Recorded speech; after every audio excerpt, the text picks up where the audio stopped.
सोंडरा गांव के लोग एक अरसे से प्रदूषण की परेशानी झेल रहे हैं। इसकी इन्होंने शिकायत भी की। मानवाधिकार आयोग तक जाने की बात हुई, लेकिन असर कुछ भी नहीं हुआ।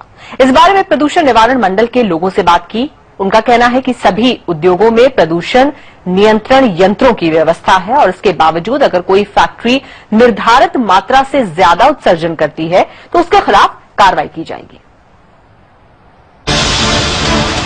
सोंडरा गांव, 12 फैक्ट्रियां, 24 घंटे काला धुआं।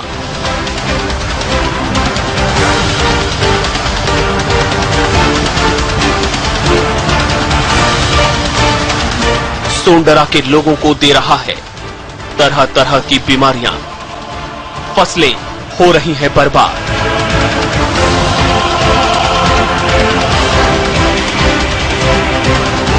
अधिकारियों पर नहीं हो रहा असर। कुछ यंत्रों का नाम लेकर दे रहे हैं आश्वासन। फेल हो चुके हैं ये यंत्र। रायपुर के सोंडरा गांव के लोग परेशान हैं। 24 घंटे इन चिमनियों से निकलता जहर उनकी सांसों में घुलता जाता है।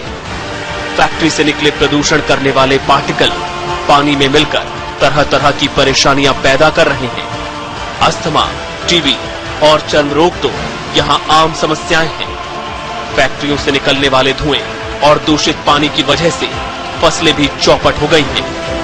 ऐसा नहीं है कि ग्रामीणों ने इसकी शिकायत नहीं की। स्थानीय विधायक के नेतृत्व में आंदोलन भी हुआ, लेकिन कुछ दिन में वो भी दब गया।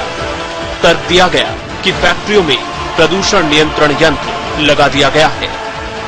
तो ग्रामीणों के समर्थन में बीजेपी के ही एक विधायक खड़े हुए थे और उन्होंने एक आंदोलन किया था। उस आंदोलन के बाद क्या हुआ और उस आंदोलन की परिणति क्या हुआ? आंदोलन के बाद आंदोलन तो हुआ और सक्सेसफुल नहीं हुआ। आश्वासन भर दे दिया, उसके बाद कुछ नहीं हुआ। और तो यहाँ जो 75% जो पैदावारी होती थी वो आज 25% पैदावारी आ गई है।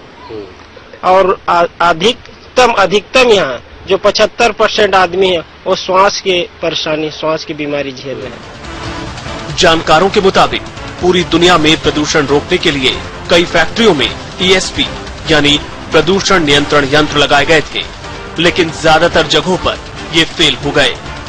प्रदूषण को नियंत्रित करने की जिम्मेदारी जिन लोगों पर है, शायद उन्हें इस बात का अंदाजा भी नहीं।